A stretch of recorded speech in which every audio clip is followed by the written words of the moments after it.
los filósofos antiguos y sus extravagancias. Tenemos un catálogo tendencioso, como todo catálogo, de extravagancias de algunos filósofos, ¿no? Me refiero a algunos gestos, algunas acciones de ciertos personajes, más allá de sus sistemas filosóficos. Comencemos viendo qué sucedió con Heráclito de Éfeso, poco antes de su muerte, allá por el año 480 a.C., ¿no? Heráclito, uno de los amigos de este programa, el oscuro de Éfeso, aquel que dijo que no nos bañamos. Sí. No, que no nos bañamos dos veces. Sí. En el mismo que río. nos bañamos dos veces en el mismo río. Sí. Dijo mucho en realidad. Sí, la frase seguía. Bien, Heráclito se fue a vivir a las montañas como un eremita. Parece que no quería ver a nadie. La humanidad le producía una profunda antipatía. Caramba. Sostenía que el género humano era una bestia irremisiblemente hipócrita, obtusa y cruel, Sabio. al cual no valía la pena intentar enseñarle nada. Dijo con un tono muy parecido al de Mario Max. Sus meditaciones están reunidas en un libro titulado Sobre la naturaleza, De natural. que cuando estuvo terminado depositó Heráclito en el templo de Artemis, la diosa de la caza, para desesperación de la posteridad, que debió devanarse los sesos para comprender algo.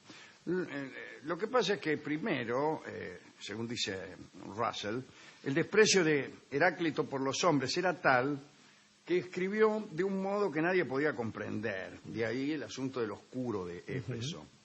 Pero en realidad, peor todavía, el libro se empezó a perder. Se fueron perdiendo unos cachitos. Y entonces es más difícil porque le faltan partes. O a lo mejor no le faltan partes, sino que es así. Es un libro que ha nacido ruinoso. Siempre me ha gustado esa idea, ¿no? Yo he tenido dos ideas en mi vida. La primera me lo olvidé.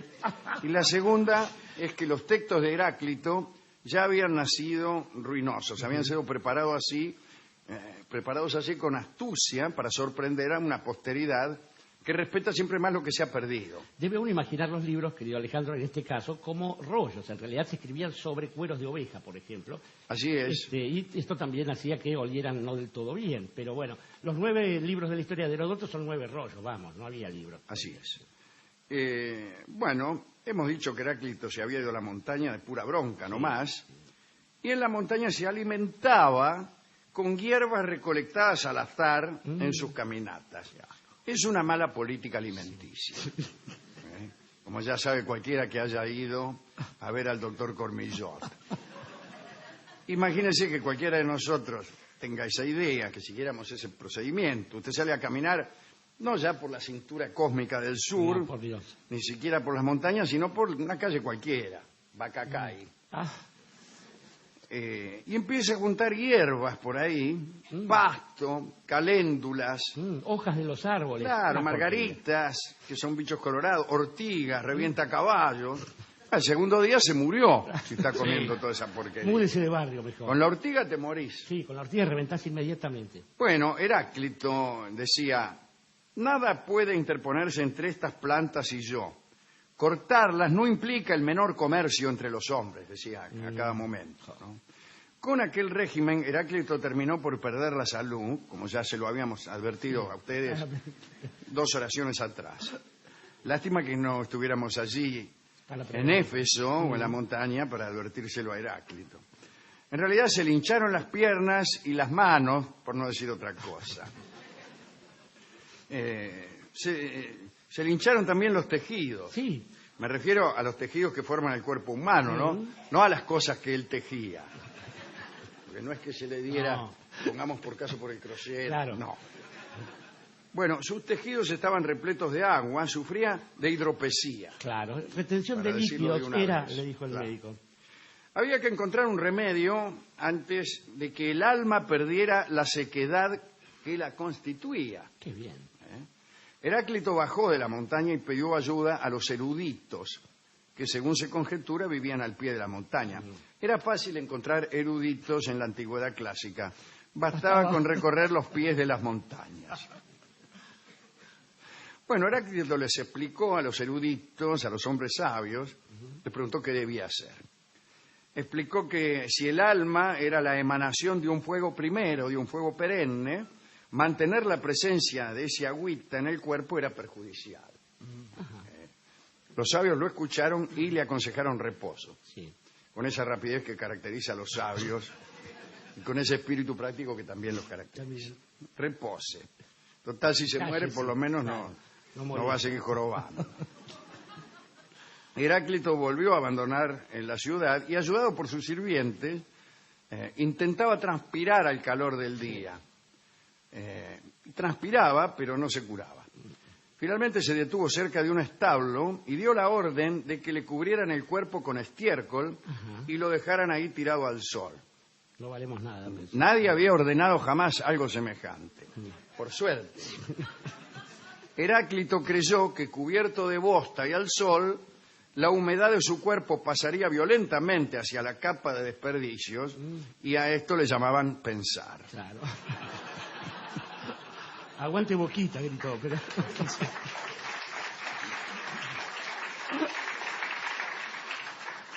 Pues lo untaron con mucho cuidado y un poco hasta de que asco. no se vieron más que los ojos de Heráclito. Qué Qué tremendo. bonitos ojos tienes debajo de esas dos cejas.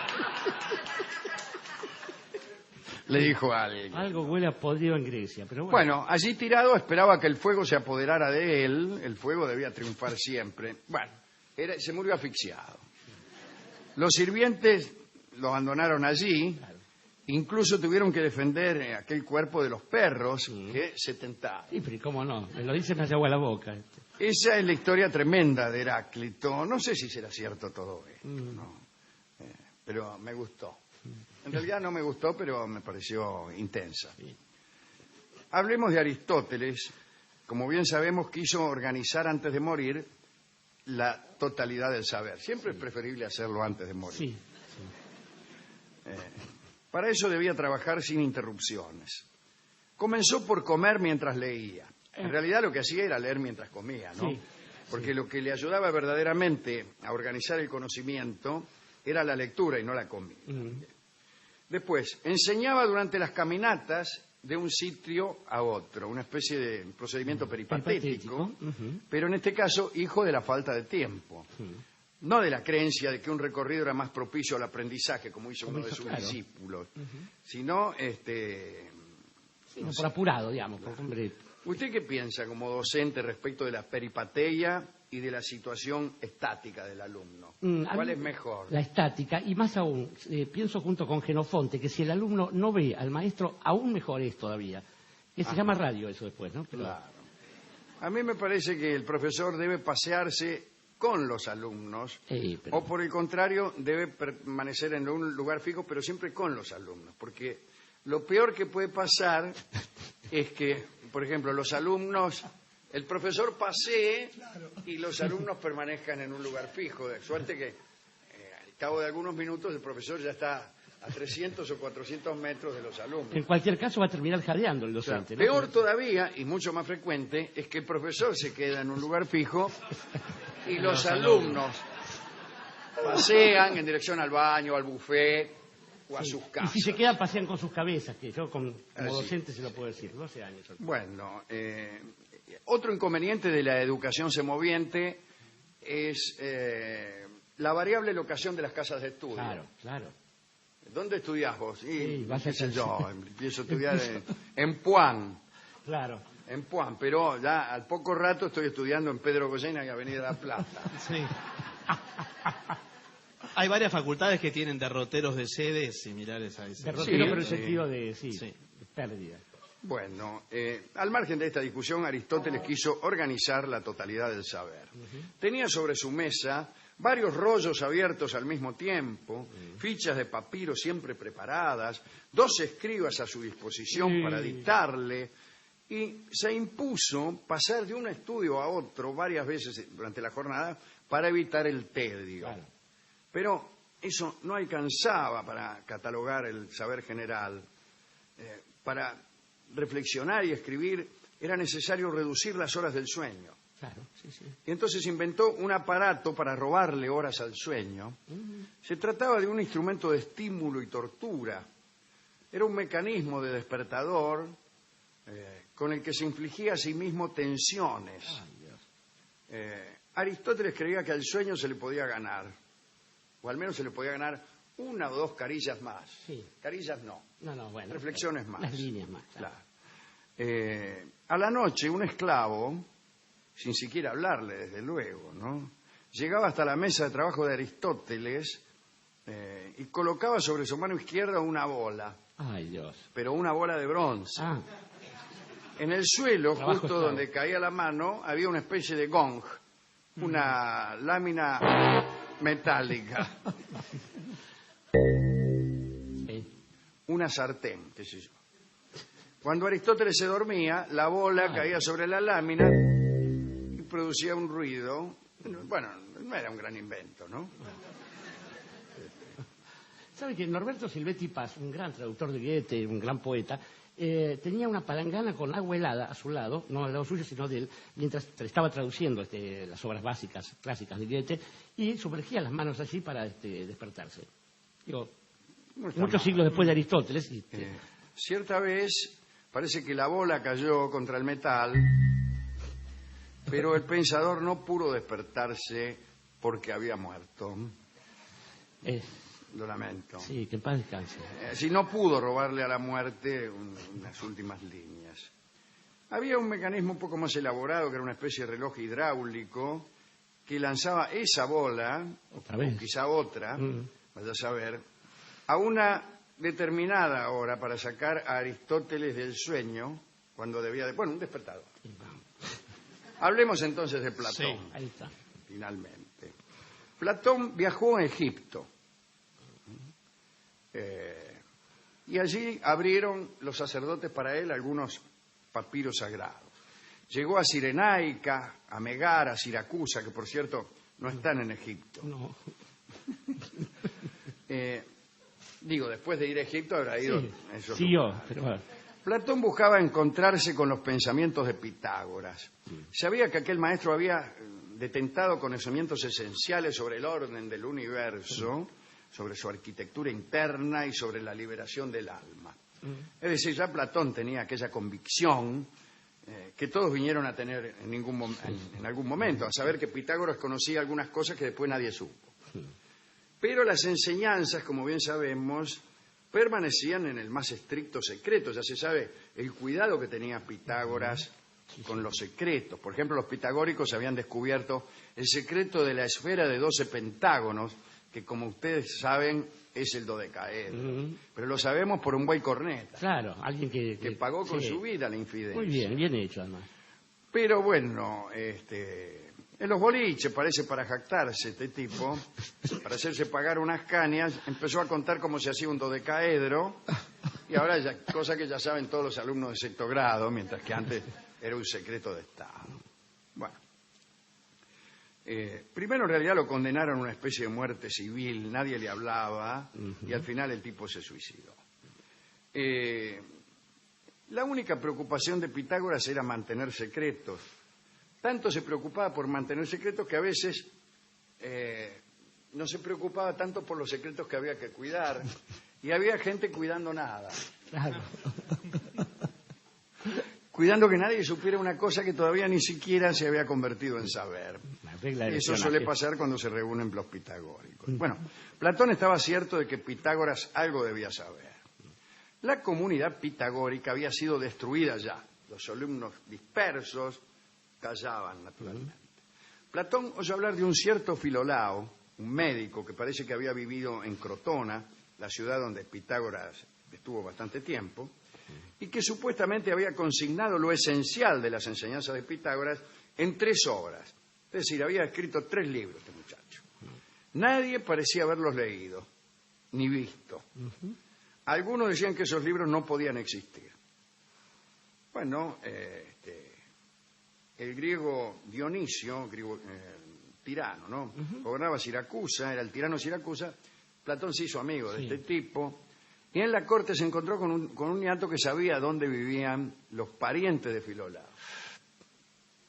Entonces, Platón fue a lo de los parientes ¿está Filolao? No, le dice. No, claro. Ya no está. Claro. Dice, pero se habían conservado sus recuerdos y sus escritos que fueron mostrados a Platón. Dijeron, mire, no está, pero hemos guardado sus recuerdos y sus escritos. Están acá en estos 3 rollos. Platón notó que esta gente no sabía de qué se trataba todo aquello. No captaba el gran saber que había ahí en esos rollos de porquería. Y dice, ¿por qué no me los vende? Dice Platón, haciéndose un poco el vichense. Claro, el ganso, digamos. Y dice, le ofrezco 200 talentos, dijo Platón, que era muchísima guita. Era mucha guita, 200 talentos. Era más de 190 talentos. Claro. Pero menos que 215, sí. Y los parientes de Filolao le pidieron 700. En su estupidez e ignorancia, claro, se dieron cuenta que algo valía. Pero Platón, enterado de que estos niatos no sabían de qué se trataban aquellos rollos, ofreció 600 y se los llevó. Y dijo, mirá vos, la que les hice a estos. Los familiares estaban un poco asustados porque Platón les dijo que todos los que se enteraban de los secretos pitagóricos se morían, que eso los asustó, sí, medio, claro. Platón. Entonces se lo vendieron por 600 talentos. 600 y pierdo plata. Lléveselo. Bueno, Platón se retiró de allí creyendo que por pocas monedas, no tan pocas, se llevaba bajo sus brazos la explicación de los misterios del universo. Cuando llegó a la casa, o a la casa de Dioniso de Siracusa, revisó los rollos y decían pura gilada. Cuando desate el paquete, dijeron los filolaos. Así que se gastó los 600 talentos de gusto. No sería el primero que se gastaba 700 o 600 talentos para encontrarse con un rollo con giladas. Y esta es la última historia. Me encantó esta historia de Platón, engañado por los parientes de Filolao, y esperando encontrar el secreto del universo y leyendo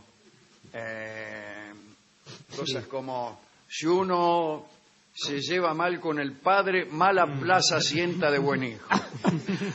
Era como si hubiera inventado el Twitter, pero hace claro. Eran cosas tales como esas que les dicen los extraterrestres a los giles que se encuentran con ellos. Es decir, más parecen escritas por giles que no por extraterrestres. Bueno, esta fue la última de las historias de filósofos de la antigüedad clásica que me ha sido dado referir hoy.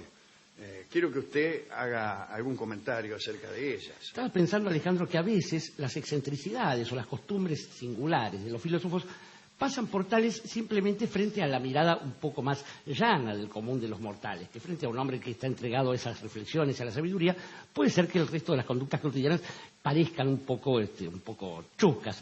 Estaba pensando en nuestro amigo, un amigo de este programa como Bertrand Russell, a quien le molestaba que todo el mundo le preguntara cómo un hombre tan sabio fumaba, hasta que tuvo un accidente de aviación y él se salvó porque iba en los asientos para fumadores y explicó de ese modo en Londres de cómo el tabaco salvaba la vida de mucha gente. No es otra cosa que el pensamiento filosófico. El pensamiento filosófico, en una gran lección. Pero pensaba sobre todo, después de haber recordado a algunos de estos muchachos, pensaba sobre todo en alguien contemporáneo, pero que funcionaba como un antiguo. Un amigo de este programa con errores en la vida. O sea, si uno es funcionario nazi, no se ponga de novio con chicas judías. Nuestro amigo Martin Heidegger hizo eso con Hannah Arendt. No fue grave, porque Elisa Carrió le haría cosas peores a ella después. Pero, Martin Heidegger, además de la teoría del ser y que yo decía que había 2 tipos de personas. Y que esto es lo que diferenciaba las costumbres de la gente. Unos eran los tipos que sabían que se iban a morir, lo digerían, si esto se me permite la figura, y entonces hacían que cada instante de su vida fuera más intenso. Otros eran los que él llamaba los hombres inauténticos, estos tipos que sabiendo que van a reventar como arpa vieja... Negaban el asunto y no decían mejor no pensar en ello. Y entonces compraban revistas, escuchaban programas de radio, veían televisión, todo el tiempo haciendo cosas inútiles. Digo, en ese sentido, me parece que una de las excentricidades, lo que genera la excentricidad en algunas personas, es esta conciencia. Uno debe hacer las cosas no tanto para la mirada ajena, como para poder ir avanzando en esa intensidad. Y después uno dirá, ande yo caliente, etcétera. Y en ese sentido siempre va a ser mejor el pensamiento crítico que la otra anuencia hacia las miradas ajenas. Eso, déjeme decirle, es el conventillo.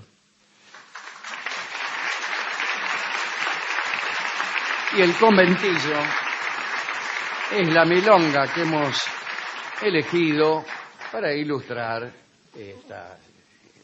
estas charlas.